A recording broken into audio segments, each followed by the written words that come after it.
بسم اللہ الرحمن الرحیم نحمدہ ونصلی علی رسولہ الکریم اما بعد فاعوذ باللہ من الشیطان الرجیم بسم اللہ الرحمن الرحیم۔ آج ہم بہت ہی اہم موضوع پر بات کریں گے کہ کیا حضرت امیر معاویہ جو تھے وہ کاتب وحی تھے یا نہیں، اس روایت کا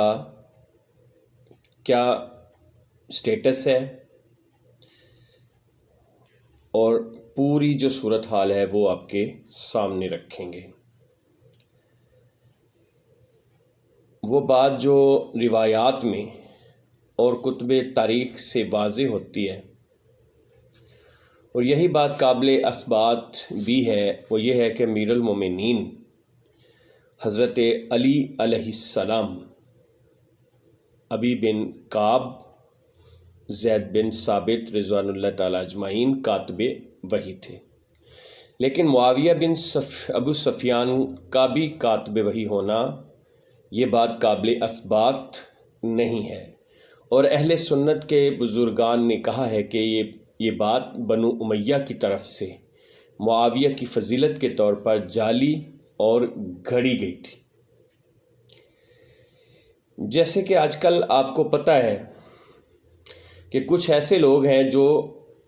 بنو امیہ کے بہت بڑے وکیل بن کر ابھرے ہیں۔ یہ تو شاید آج سے 1400 سال پہلے ان کو بھی علم نہ ہو کہ 14ویں صدی کے ایسے ایسے ملا پیدا ہوں گے جو ہماری وکالت کریں گے۔ اس دور میں تو کسی نے وکالت نہیں کی، کیونکہ ان سب کو پتہ تھا کہ ان کے کارناموں کا۔ اب ہم اس کے بارے میں تھوڑی سی تحقیقی بات کرتے ہیں۔ اہل سنت کی جو کتب ہیں، بہترین روایت وہ ہے معاویہ کے کاتب وحی ہونے کے بارے میں جو ذکر ہوئی ہے، وہ روایت مسلم بن حجاج نیشاپوری نے اپنی کتاب صحیح مسلم میں ذکر کی ہے۔ ابن عباس نے کہا ہے کہ مسلمان ابو سفیان کی طرف کوئی توجہ نہیں کرتے تھے اور اس کے ساتھ بیٹھنے کو پسند بھی نہیں کرتے تھے۔ اس نے رسول خدا صلی اللہ علیہ وسلم سے کہا کہ میری 3 درخواستیں ہیں اور آپ سے گزارش ہے کہ آپ ان کو مجھے عنایت فرما دیں۔ رسول خدا صلی اللہ علیہ وسلم نے اس بات کو قبول کر لیا۔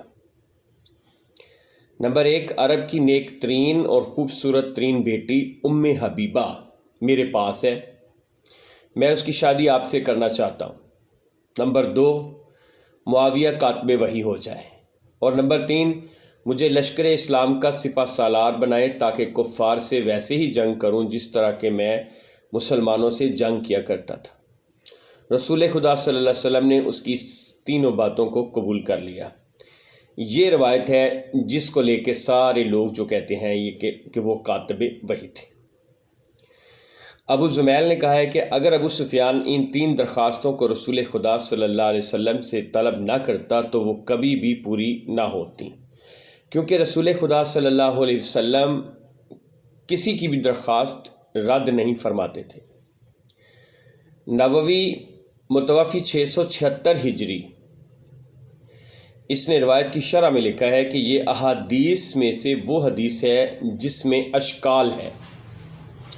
وہ معروف اور مشہور ہے، اور وہ یہ ہے کہ ابو سفیان بغیر کسی شک کے سال 8 ہجری میں فتح مکہ کے موقع پر مسلمان ہوا تھا اور وہ طلقاء میں تھا، اور رسول خدا صلی اللہ علیہ وسلم نے فتح مکہ سے بہت عرصہ پہلے ام حبیبہ سے شادی کر لی تھی۔ اسی سے آپ اس روایت کی صحت کا اندازہ کر سکتے ہیں۔ ابو عبیدہ اور دوسروں بلکہ سب کا اس قول پر اتفاق ہے کہ یہ شادی 6 یا 7 ہجری کو ہو گئی تھی، لہٰذا مسلم کی یہ روایت قابل تعجب ہے، کیونکہ ابو سفیان کفر کی حالت میں شہر مدینہ میں داخل ہوا تھا اور یہ بات معروف اور مشہور ہے۔ ابن حزم نے کہا ہے کہ بعض راویوں کا اس روایت کو نقل کرنا خطا اور غلط ہے، کیونکہ اس بات میں کسی قسم کا اختلاف نہیں ہے کہ رسول خدا صلی اللہ علیہ وسلم نے فتح مکہ سے پہلے ام حبیبہ سے اس حالت میں کہ اس کا باپ کافر تھا شادی کر لی تھی۔ اور ابن حزم سے ایک دوسری روایت بھی نقل ہوئی ہے کہ اس نے کہا ہے کہ یہ حدیث جھوٹی اور جعلی ہے، اس لیے کہ اکرمہ ابن عمار نے اس روایت کو ابو زمیل سے نقل کیا ہے۔ ھذا من الحدیث المشہور بالاشکال المعروفۃ بالاعضال اس حدیث میں جو اشکال ہے وہ بہت معروف اور برا ہے، کیونکہ ابو سفیان سال 8 ہجری فتح مکہ والے دن مسلمان ہوا تھا، اور رسول خدا صلی اللہ علیہ وسلم نے اس بہت عرصہ پہلے سال 6 ہجری میں ام حبیبہ سے شادی کر لی تھی،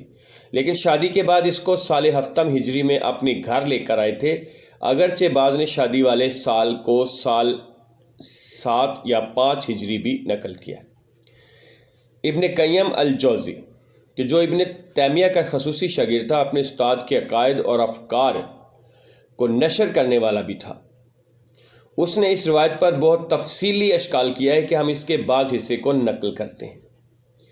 یہ حدیث لوگوں کے لیے ایک مشکل بن گئی، کیونکہ ام حبیبہ نے ابو سفیان کے مسلمان ہونے سے پہلے رسول خدا صلی اللہ علیہ وسلم سے شادی کر لی تھی، اور یہ شادی حبشہ میں نجاشی کے ذریعے ہوئی تھی۔ بس کس طرح فتح مکہ کے بعد ابو سفیان کہتا ہے کہ میں نے اپنی بیٹی کا نکاح آپ سے کر دیا ہے؟ بعض نے کہا ہے کہ یہ حدیث بنیاد اور جڑ سے ہی جھوٹی ہے۔ ابن حزم نے کہا ہے کہ اکرمہ ابن عمار نے اس حدیث کو گڑھا ہے، لیکن بعض دوسروں نے اس روایت کا دفاع کیا ہے اور کہا ہے کہ صحیح مسلم کی نقل شدہ حدیث جعلی نہیں ہو سکتی، لہٰذا انہوں نے اس کی توجیہ کی ہے اور کہا ہے کہ ابو سفیان نے رسول خدا صلی اللہ علیہ وسلم سے درخواست کی کہ میری بیٹی کے ساتھ عقد نکاح کو دوبارہ پڑھیں تاکہ مسلمانوں کے سامنے میری تھوڑی عزت بن جائے، لیکن یہ توجیہ بہت ہی غلط ہے، کیونکہ رسول خدا صلی اللہ علیہ وسلم نے ابو سفیان کی درخواست کو قبول کر لیا تھا، اور کسی نے بھی نہیں کہا کہ رسول خدا صلی اللہ علیہ وسلم نے ام حبیبہ کے ساتھ نکاح کو تجدید کیا، اور اگر ایسی کوئی بات ہوتی تو ضرور نقل ہوتی۔ بس معلوم ہوتا ہے کہ یہ روایت جڑ سے ہی جھوٹی اور جعلی ہے۔ بعض نے کہا ہے کہ محدثین اور مورخین نے رسول خدا صلی اللہ علیہ وسلم کی حبشہ میں ام حبیبہ کے ساتھ شادی کی نفی کی ہے اور اس کو قبول نہیں کیا، بلکہ حبشہ سے واپس آ کر مدینہ میں رسول خدا صلی اللہ علیہ وسلم نے ام حبیبہ سے شادی فرمائی تھی۔ اس قول کو ابو محمد منظری نے نقل کیا ہے کہ یہ قول چند دلائل کی روشنی میں ضعیف ترین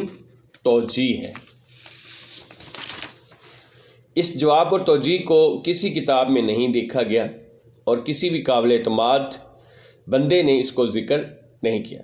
رسول خدا صلی اللہ علیہ وسلم کی حبشہ میں ام حبیبہ سے شادی، یہ خدیجہ اور عائشہ سے مکہ میں شادی اور حفصہ، صفیہ اور میمونہ سے مدینہ میں شادی کی طرح حد تواتر سے ثابت ہے، اور یہ بات اس قدر مشہور ہے کہ یقین اور اطمینان کی حد تک پہنچی ہوئی ہے، اور اگر کوئی دلیل اور بات اس کے برخلاف ہوتی دیکھی جائے تو اس کو غلط اور خطا کہتے ہیں اور اس کی توجیہ بھی نہیں کرتے۔ جو رسول خدا صلی اللہ علیہ وسلم کی زندگی اور تاریخ سے آشنا ہے وہ جانتے ہیں کہ فتح مکہ کے بعد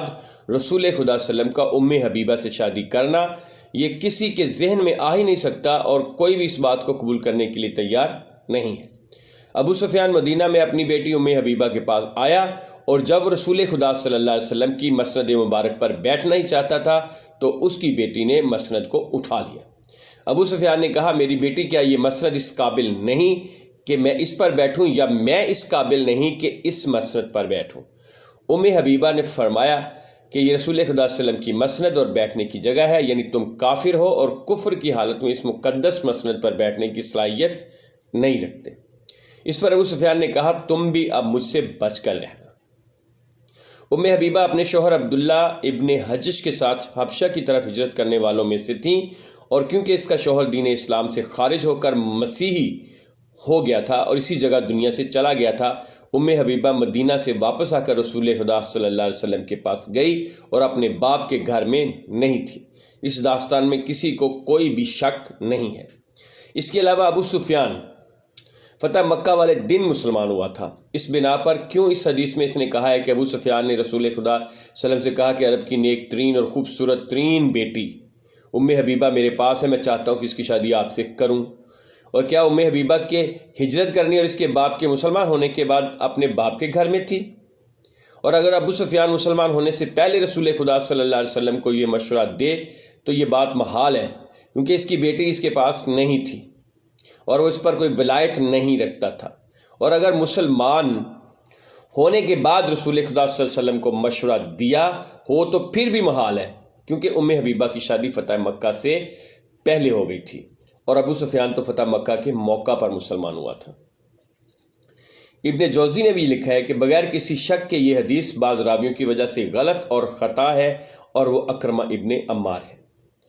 اور یہ جو میں نے کہا کہ یہ حدیث بعض راویوں سے غلط اور خطا ہے، تو اس وجہ سے کہ تمام مورخین کا اتفاق ہے کہ ام حبیبہ عبداللہ ابن حجش کی بیوی تھی، اور اس سے اس کا ایک بیٹا بھی تھا، اور انہوں نے حبشہ کی طرف ہجرت کی تھی، لیکن عبداللہ مسیحی ہو گیا تھا اور ام حبیبہ مسلمان ہی رہی تھی۔ رسول خدا صلی اللہ علیہ وسلم نے جاشی کو پیغام دیا کہ ام حبیبہ کو مجھ سے شادی کرنے پر راضی کرے، اور اس شادی کا مہر 4000 درم قرار دیا۔ یہ واقعہ سال ہفتم ہجری کو پیش آیا، لیکن ابو سفیان صلح کے دور میں مدینہ میں آیا اور اپنی بیٹی کے گھر گیا، اور اس کی بیٹی نے رسول خدا صلی اللہ علیہ وسلم کی مسند کو لپیٹ کر رکھ دیا کہ اس کا باپ اس مسند پر نہ بیٹھے۔ ابو سفیان اور معاویہ کا مسلمان ہونا بغیر اختلاف کے فتح مکہ کے موقع پر سن 8 ہجری کو واقع ہوا تھا، اور اس کو مسلمانوں کے کسی لشکر کا سالار اور امیر بنانے پر کوئی دلیل بھی موجود نہیں۔ اس بارے میں بہقی اور منظری نے کہا ہے کہ ابو سفیان کی طرف سے رسول خدا صلی اللہ علیہ وسلم کو ام حبیبہ کی شادی کے مشورہ کرنے کا مشورہ شاید یہ مدینہ کے کسی سفر میں اور اس کے پہلے شوہر عبداللہ کے حبشہ میں مرنے کی خبر سننے کے بعد دیا گیا ہو، اور باقی 2 مشورے اس نے رسول خدا صلی اللہ علیہ وسلم کو مسلمان ہونے کے بعد دیے ہوں، اور راوی نے ان تینوں مشوروں کو ایک جگہ کر کے نقل کر دیا ہے۔ یہ توجیہ بھی ضعیف اور بے بنیاد ہے، کیونکہ ابو سفیان صلح اور آرام کے زمانے میں اور ہجرت کے بعد اور فتح مکہ سے پہلے مدینہ آیا کہ اس وقت ام حبیبہ رسول خدا صلی اللہ علیہ وسلم کی بیوی اور ان کے گھر میں تھی، اور اس سے پہلے ابو سفیان فقط جنگ احزاب کے موقع پر مدینہ میں آیا تھا۔ اس کے علاوہ ابو سفیان کیونکہ کافر تھا اور وہ اپنی مسلمان بیٹی کی شادی نہیں کر سکتا تھا، کیونکہ کافر مسلمان پر ولایت نہیں رکھتا۔ پس ابو سفیان کی یہ درخواست کہ میں اپنی بیٹی کی شادی آپ سے کرنا چاہتا ہوں، یہ جھوٹ اور جعلی ہے۔